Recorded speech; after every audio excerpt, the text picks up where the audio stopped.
तो हम एक और पोकेमॉन रिकैप के साथ वापस आ गए हैं और इस बार हम पोकेमॉन ऑरेंज आइलैंड्स एडवेंचर्स में गोता लगाने वाले हैं। इंडिगो प्लेटो में एक निराशाजनक प्रदर्शन के बाद अगर आपने अभी तक सीजन 1 की हमारी कवरेज नहीं देखी है तो जरूर चेक करें। हमारा हीरो ऐश अपने भरोसेमंद साथी पिकाचू के साथ फिर से एक्शन में लौट आया है। उसके साथ है हमारी लाल बालों वाली लड़की मिस्टी, हमेशा आकर्षक ब्रॉक और एक दिलचस्प नया सदस्य जिससे हम बहुत जल्द मिलने वाले हैं। और टीम रॉकेट की तिकड़ी जेसी, जेम्स और म्याउथ को कैसे भूल सकते हैं, जो एक बार फिर अपनी पागलपन भरी हरकतों के साथ वापस आ गए हैं।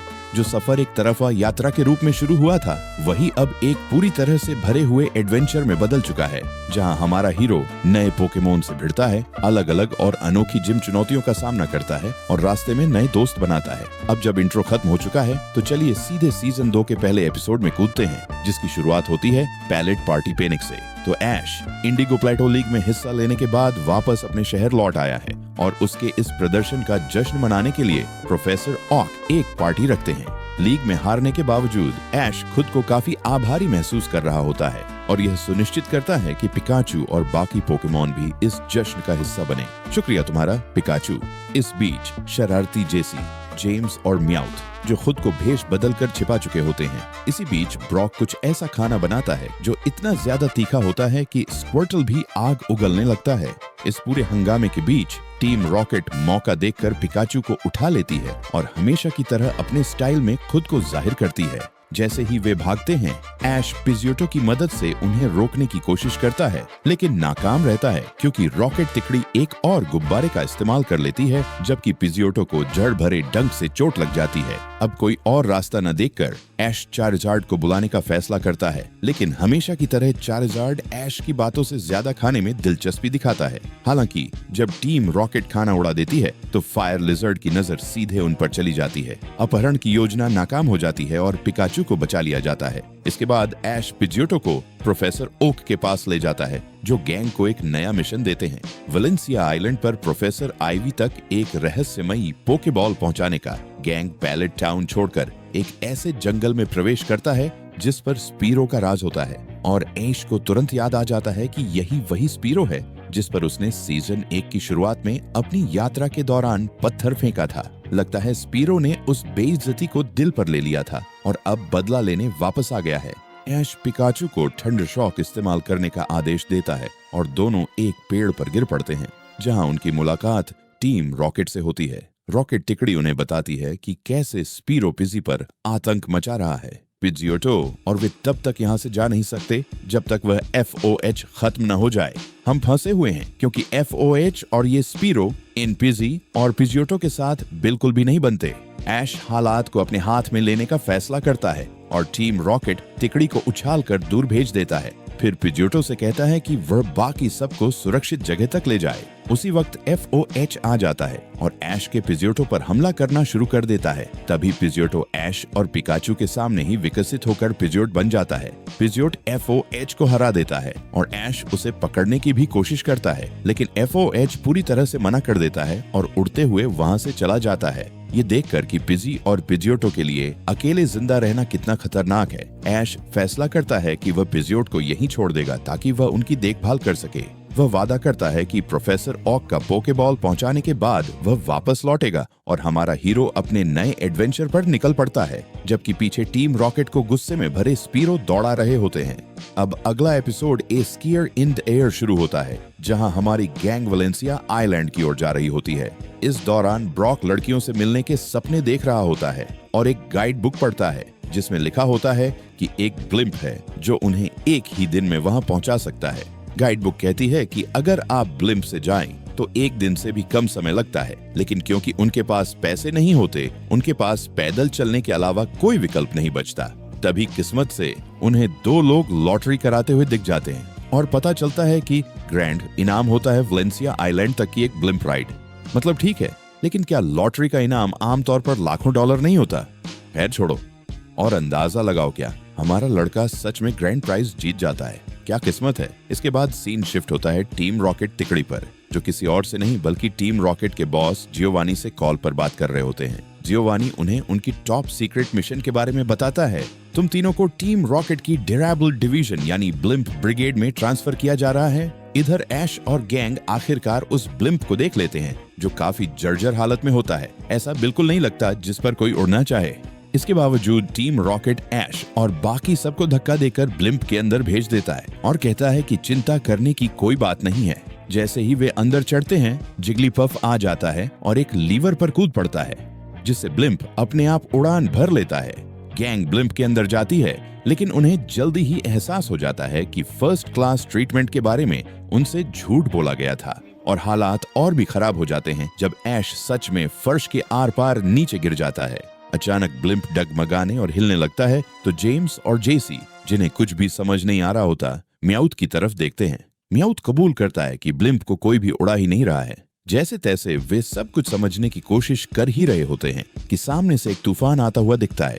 इसी बीच मिस्ट्री को एहसास होता है कि टोगेपी गायब है और पूरी गैंग उसे ढूंढना शुरू कर देती है। मीनवाइल जिग्लीपफ खुद को एक टेबल क्लॉथ में उलझा लेती है, जिसे ऐश और उसके दोस्त भूत समझ लेते हैं। अब इस पॉइंट पर ऐश ब्लिम्प को पूरी तरह छोड़ने के लिए तैयार हो जाता है और सच कहूं तो मैं उसे दोष नहीं दे सकता। ये पूरा सफर पूरी तरह पागलपन भरा रहा है। लेकिन ब्रॉक उसे बताता है कि वे इतनी ऊंचाई पर हैं कि कूद नहीं सकते, जबकि मिस्ट्री टोगेपी के बिना जाने से साफ इनकार कर देती है। उसी वक्त जेम्स, जेसी और म्याउथ झपट्टा मारते हैं और पिकाचू को पकड़ने के लिए आर्बोक और वीजिंग को भेजते हैं। लेकिन हमारा इलेक्ट्रिक माउस सबको जोरदार झटका दे देता है, जबकि जो ड्यूड वीजिंग को ब्लिम्प के बाहर फेंक देता है। आखिरकार मिस्ट्री एक लोहे की बीम पर टोगेपी को देख लेती है और बुल्बासौर की मदद से उसे बचा लेती है।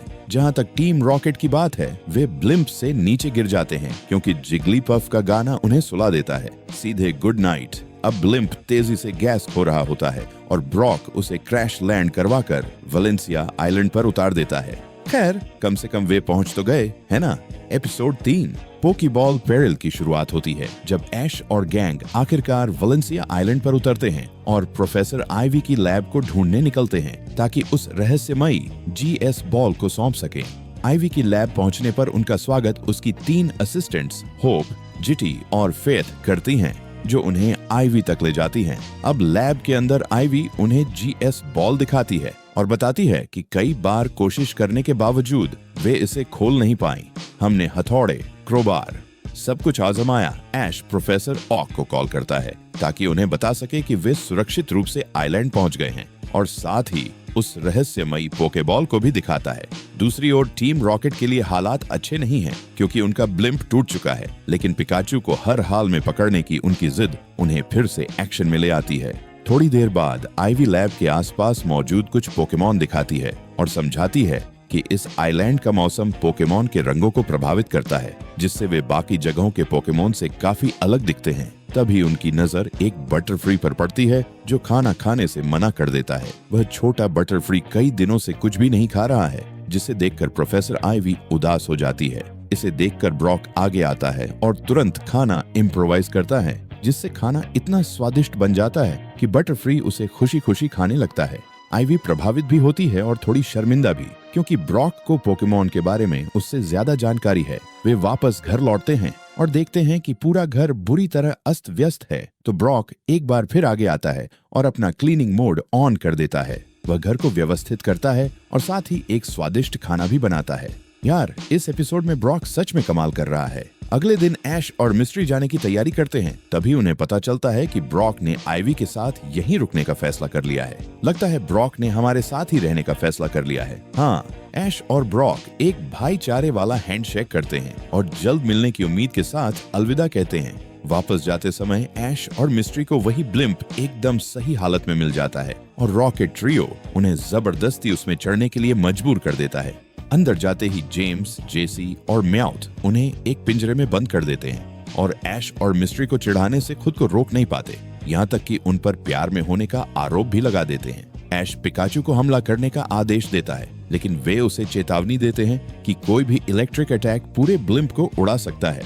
तभी अचानक जिग्लीपफ कहीं से भी आ जाता है और गाना शुरू कर देता है, जिससे रॉकेट ट्रायो ब्लिम्प को छोड़कर भाग जाता है। ऐश और मिस्ट्री अब भी ब्लिम्प के अंदर फंसे हुए हैं और एपिसोड यहीं एक क्लिफहैंगर पर खत्म हो जाता है। अगला एपिसोड द लॉस्ट लप्रास वहीं से शुरू होता है जहां हमने छोड़ा था। ऐश और मिस्ट्री आखिरकार होश में आते हैं और खुद को एक सुनसान द्वीप पर पाते हैं जो असल में एक पोकेमॉन पार्क निकलता है। वे उस जगह को एक्सप्लोर करते हैं और कुछ बदमाशों को एक छोटे लप्रास को परेशान करते हुए देखते हैं। ऐश तुरंत एक्शन में कूद पड़ता है, लेकिन उसे ट्रेसी नाम का एक पोकेमॉन वॉचर रोक लेता है जो हर पोकेमॉन को ध्यान से देखता है और यहाँ तक कि पिकाचू के इलेक्ट्रिक आउटपुट को मापने की कोशिश भी करता है। मैं बस एक छोटा सा स्केच बनाना चाहता हूँ। ऐसा लग रहा है कि तुम्हारे पिकाचू के इलेक्ट्रिक सैक्स एकदम शानदार हालत में हैं। जब बदमाशों को एहसास होता है कि उन्हें पूरी तरह नजरअंदाज किया जा रहा है तो वे गुस्से में आ जाते हैं और हमला कर देते हैं, लेकिन पिकाचू का थंडर शॉक ही उन्हें वापस उनकी बोरियों में भेजने के लिए काफी होता है। वे लप्रास को नर्स जॉय के पास ले जाते हैं जो बताती हैं कि लप्रास को इंसानों के आसपास रहना ज़्यादा पसंद नहीं है। ट्रेसी बीच में बोलता है और बताता है कि यह लप्रास एक शिशु है जो हाल ही में आए तूफान के दौरान अपने झुंड से अलग हो गया था। हर साल इस समय लप्रास के बड़े बड़े झुंड इस द्वीप के पास से गुजरते हैं और यह वाला अपने समूह से बिछड़ गया होगा। इसी बीच टीम रॉकेट की नज़र अपने नए टारगेट पर पड़ जाती है। वे उस लप्रास को पकड़ना चाहते हैं। तभी पोकेमॉन सेंटर पर ट्रेनरों का एक समूह आता है और ऑरेंज क्रू का जिक्र करता है।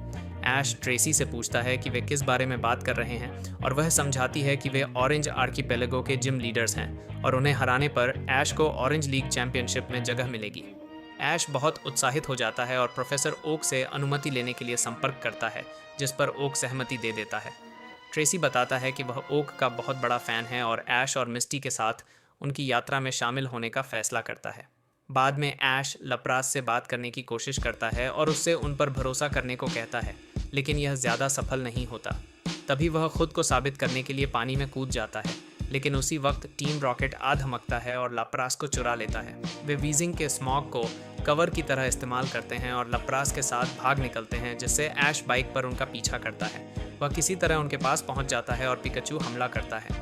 एक इलेक्ट्रिक शॉक जिससे जेम्स घबरा जाता है और टीम रॉकेट फिर से उड़ जाता है। इसी बीच ऐश किसी तरह लप्रास को पकड़ने में कामयाब हो जाता है जब कार्ट चट्टान से नीचे गिर जाता है। मिस्टी और ट्रेसी हमारे हीरो को ढूंढना शुरू करते हैं और तभी ऐश दिखाई देता है, लप्रास की पीठ पर सवार, जो साफ तौर पर उस पर भरोसा करने लगा है। एपिसोड का अंत ऐश के नर्स जॉय से यह वादा करने के साथ होता है कि वह लप्रास का अच्छे से ख्याल रखेगा। मुझे यकीन है तुम इसका बहुत अच्छे से ध्यान रखोगे, चिंता मत कीजिए, हम रखेंगे। इसके बाद ऐश, मिस्टी और ट्रेसी लप्रास पर सवार होकर निकल पड़ते हैं और ऐश ऑरेंज आर्कीपेलागो में अपनी चुनौती का बेसब्री से इंतजार कर रहा होता है। ठीक है, अगला episode fit to be tied. इसमें हम ऐश, मिस्टी और ट्रेसी को लप्रास पर सवार होकर मिकन आइलैंड जाते हुए देखते हैं, जहां उन्हें ऑरेंज क्रू के पहले जिम लीडर से लड़ना है। वे आखिरकार पहुंचते हैं और ऐश एक नारियल देखता है जिसे उठाने से वह खुद को रोक नहीं पाता, लेकिन यह उस बच्चे द्वारा लगाया गया एक जाल निकलता है जो जिम लीडर का भाई होता है। वह खुद को परिचय देती है और ऐश को चौंकाते हुए कहती है कि यह कोई पारंपरिक लड़ाई नहीं होने वाली है। उस पोकेमॉन को चुनो जो अपने वाटर गन से सबसे ज़्यादा डिब्बे गिरा सके, और पहला चैलेंज सामने रखती है वाटर गन की सटीकता। वह समझाती है कि जो सबसे ज़्यादा डिब्बों पर निशाना लगाएगा वही जीतेगा और सीड्रा को बाहर बुलाती है, जबकि ऐश अपने स्क्वर्टल से शुरुआत करता है। पहला राउंड बराबरी पर ख़त्म होता है, ड्रॉ के साथ, जहां स्क्वर्टल अपनी पहली ही कोशिश में आसानी से सारे डिब्बे गिरा देता है। अगला राउंड शुरू होता है और इस बार कठिनाई बढ़ा दी जाती है चलते हुए लक्ष्यों को शामिल करके। ज़्यादा मुश्किल नहीं, अब हम चलते हुए टारगेट्स आजमाएंगे। यह राउंड भी ड्रॉ पर ख़त्म होता है क्योंकि सीड्रा और स्क्वर्टल दोनों एक साथ लक्ष्य पर निशाना लगाते हैं। अब बारी आती है फाइनल शोडाउन की और वह अपना ब्लास्टॉइज बाहर लाती है, जबकि ऐश रेसिंग कॉन्टेस्ट के लिए लप्रास को चुनता है। लेकिन जैसे ही रेस शुरू होने वाली होती है, जेम्स, जेसी और मियोथ पानी से बाहर आते हैं और वीजिंग के स्मॉग को ध्यान भटकाने के लिए इस्तेमाल करते हुए ब्लास्टॉइज को पकड़ लेते हैं। हालांकि टीम रॉकेट के लिए यह अच्छा साबित नहीं होता क्योंकि ब्लास्टॉइज उन्हें खींचकर सतह पर ले आता है और हाइड्रो पंप से उड़ा देता है। अब रॉकेट ट्रियो के रास्ते से हटने के बाद रेस शुरू होती है।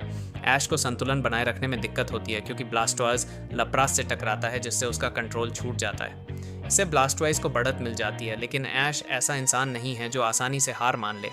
तभी उनके ठीक पीछे एक विशाल लहर उठती है, जिसे ऐश लप्रास की आइस बीम की मदद से आसानी से संभाल लेता है। हालांकि लहर आंशिक रूप से टकराती है, जिससे वह हवा में उछल जाती है, लेकिन ब्लास्टॉइज बचाव के लिए कूद पड़ता है और उसे जल्दी से पकड़ लेता है। लीड में होने के बावजूद ऐश लप्रास को फिनिश लाइन तक एक बर्फीला ट्रैक बनाने का आदेश देता है, जिससे उसे बढ़त मिलती है और वह रेस जीत जाता है। जैसे ही लप्रास फिनिश लाइन पर रुकता है, वह ऐश को उछालकर पास के एक पेड़ में फेंक देता है। उसकी रणनीति से प्रभावित होकर वह उसे जिम लीडर को हराने के प्रतीक के रूप में कोरल आई बैज दे देता है। ये एक शानदार रेस थी और पानी को जमाने के लिए लप्रास की आइस बीम का इस्तेमाल करना काफ़ी स्मार्ट था। एपिसोड का अंत लप्रास पर सवार ग्रुप के साथ होता है, जहां हमारा हीरो अपनी पहली ऑरेंज क्रू जीत के बाद अगले एडवेंचर की ओर बढ़ता है। अब बढ़ते हैं एपिसोड 13 नेवल मैन्यूवर्स की ओर। यहाँ हमें एक नए किरदार डैनी से मिलवाया जाता है, जो इस तिकड़ी का स्वागत करता है और उन्हें नेवल आइलैंड जिम ले जाता है। हाय, मुझे लगता है तुम लोग जिम बैटल की तलाश में हो। तुमसे मिलकर अच्छा लगा। मैं डैनी हूँ। और हाँ, मिस्टी पहले ही डैनी पर फिदा हो चुकी है, जिससे ऐश काफ़ी परेशान हो जाता है। जब वे जिम पहुंचते हैं तो तीनों को पता चलता है कि चैलेंजर को शुरुआत में बिना किसी पोकेमोन का इस्तेमाल किए पहाड़ पर चढ़ना होगा। आश पहले तो काफ़ी हिचकिचाता है, लेकिन हमेशा की तरह पॉजिटिव रहने वाला आश इस चैलेंज को स्वीकार कर लेता है। कुछ खतरनाक पल आने और बुलबाजार को मदद के लिए बाहर लाने की कगार तक पहुंचने के बावजूद वह हार नहीं मानता। रास्ते में वे थोड़ी देर आराम करते हैं। तभी टीम रॉकेट सामने आता है और मछली पकड़ने वाली छड़ी से पिकाचू को पकड़ लेता है, लेकिन डैनी उस इलेक्ट्रिक माउस को आज़ाद करा देता है और गुब्बारे पर पत्थर फेंककर टीम रॉकेट को फिर से उड़ाकर बाहर भेज देता है। आखिरकार वे चोटी तक पहुंच जाते हैं और डैनी खुलासा करता है कि वही नेवल आइलैंड का जिम लीडर है। वह समझाता है कि बैच जीतने के लिए ऐश को 3 में से कम 2 चैलेंज जीतने होंगे। यहाँ मैच 3 राउंड में तय होते हैं और अगर तुम 3 में से 2 जीत जाते हो तो तुम्हें यह सी रूबी बैज मिलेगा। ऐश इस चैलेंज को स्वीकार करता है और पहला चैलेंज आइस बीम की सटीकता की परीक्षा होता है। ऐश अपना लप्रास बाहर लाता है, जबकि डैनी अपनी निडोक्वीन को मैदान में उतारता है। पहला राउंड डैनी जीत जाता है क्योंकि निडोक्वीन लप्रास से ज़्यादा तेज साबित होती है। दूसरे राउंड में ट्रेनर्स को एक बर्फ़ के ब्लॉक से स्लेज बनानी होती है, जिसका इस्तेमाल वे तीसरे राउंड में करेंगे।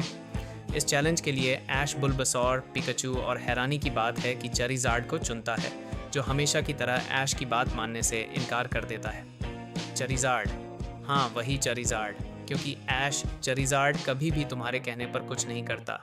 जहाँ डैनी के पोकेमॉन स्लेज तराशना शुरू कर देते हैं, वहीं ऐश को चेरिज़ार्ड को काबू में लाने में काफ़ी परेशानी होती है। लेकिन ऐश की लगातार झिकझिक से तंग आकर चेरिज़ार्ड फ्लेम थ्रोवर मार देता है, जिससे बर्फ़ एक परफेक्ट स्लेज में बदल जाती है।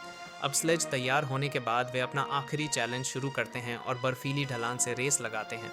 इसी दौरान डैनी एक गड्ढे में ठोकर खा जाता है और ऐश समझ जाता है कि इसके पीछे कौन है।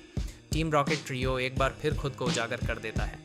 फिर एक बार डैनी और ऐश को एक बहुत बड़े गड्ढे में फंसा दिया जाता है और टीम रॉकेट फिर से पिकाचू को पकड़ लेती है, लेकिन उनकी खुशी ज़्यादा देर तक नहीं टिकती, क्योंकि डैनी और ऐश उनके गुब्बारे पर बर्फ़ के गोले फेंकना शुरू कर देते हैं। आखिरकार इलेक्ट्रोड को गुब्बारे की तरफ फेंका जाता है, जिससे वह फट जाता है और टीम रॉकेट एक बार फिर उड़ते हुए दूर चली जाती है।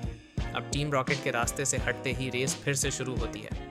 ऐश अब भी स्लेज को काबू में रखने के लिए जूझ रहा होता है, लेकिन लगता है किस्मत आज हमारे लड़के के साथ है, क्योंकि वह आखिरकार डैनी को पीछे छोड़ देता है और रेस जीत जाता है। रेस पूरी होने के बाद डैनी चैलेंज जीतने पर ऐश को SE रूबी बैज देता है। एपिसोड का अंत ऐश और उसकी टीम के डैनी को अलविदा कहते हुए होता है, जबकि ऐश अपनी ऑरेंज लीग जर्नी का दूसरा बैज हासिल कर लेता है। अगला एपिसोड स्नैक अटैक की शुरुआत ऐश, मिस्टी और ट्रेसी के 7 ग्रेपफ्रूट आइलैंड्स पहुंचने से होती है, जो अपने रसीले ग्रेपफ्रूट्स के लिए मशहूर हैं। जैसे ही ऐश एक ग्रेपफ्रूट उठाने की कोशिश करता है, रूबी नाम की एक लड़की उनकी तरफ दौड़ती हुई आती है और उन पर चोरी का आरोप लगाती है। तुमने सोचा कि चुपचाप यहाँ घुसकर हमारे सारे ग्रेपफ्रूट चुरा लोगे, जिनको उगाने के लिए हम इतनी मेहनत करते हैं। जब उसे पता चलता है कि वे चोर नहीं हैं, तो वह माफ़ी मांगती है और परफेक्ट ग्रेपफ्रूट उगाने के पीछे का राज बताती है। तभी अचानक एक मजदूर घबराया हुआ उनकी तरफ दौड़ता हुआ आता है और वह उन्हें बताता है कि कोई ग्रेपफ्रूट चुरा रहा है, इसलिए सभी लोग जांच करने निकलते हैं। लेकिन वहां जाकर पता चलता है कि असली गुनहगार कोई और नहीं बल्कि स्नॉरलैक्स है। ये देखकर ऐश, मिस्टी और ट्रेसी एक प्लान बनाते हैं और स्नॉरलैक्स के खाने से पहले जितने ज़्यादा ग्रेपफ्रूट हो सकें उतने जल्दी तोड़ने लगते हैं। लेकिन स्नॉरलैक्स है ही स्नॉरलैक्स, वह काफ़ी तेज़ है और खाने के मामले में तो मास्टर है। वह उनके द्वारा तोड़े गए सारे ग्रेपफ्रूट चट कर जाता है। ऐश उसे रोकने की कोशिश करता है, लेकिन आखिरकार वह नाकाम रहता है और स्नॉरलैक्स पूरे आइलैंड के सारे ग्रेपफ्रूट खा जाता है। रूबी थोड़ी राहत महसूस करती है, क्योंकि उसे लगता है कि स्नॉरलैक्स अब आगे नहीं जा पाएगा। लेकिन स्नॉरलैक्स एकदम यूनो रिवर्स गार्ड खेलता है और तैरकर अगले आइलैंड की तरफ चला जाता है। तीनों लाप्रास की मदद से उस आइलैंड की ओर जाते हैं, जबकि स्नॉरलैक्स के रुकने के कोई आसार नहीं दिखते। दूसरे आइलैंड पर हम देखते हैं कि टीम रॉकेट ग्रेपफ्रूट चुरा रही है ताकि उन्हें बेचकर ढेर सारा पैसा कमा सके। जब हम इन्हें बेचेंगे तो ये हमें कैश में बदल देंगे। ये तो बढ़िया आइडिया है, चलो ग्रेपफ्रूट लूटते हैं। लेकिन उनका प्लान तब फेल हो जाता है जब स्नॉर्लैक्स वहाँ आ जाता है और उनके चुराए हुए सारे फल भी खा जाता है। आज नहीं रॉकेट वालों। जैसे ही स्नॉर्लैक्स फल चबाने लगता है, ऐश और उसकी टीम उसे रोकने के लिए लड़ने का प्लान बनाती है, क्योंकि यही उसकी तबाही रोकने का एकमात्र तरीका लगता है। लेकिन वे बुरी तरह फेल हो जाते हैं क्योंकि स्क्वर्टल, स्टारयू और गोल्डीन इस विशाल स्नॉर्लैक्स के सामने नॉकआउट हो जाते हैं। तो मिस्टी साइडक को बाहर बुलाती है क्योंकि उसे लगता है कि यह स्नॉर्लैक्स को रोकने के लिए परफेक्ट पोकेमॉन है। लेकिन साइडक बस एक ग्रेपफ्रूट खा लेता है और लगभग उसका दम घुट ही जाता है। मतलब वही टिपिकल साइडक वाली हरकतें। जब उनके सारे प्लान फेल हो जाते हैं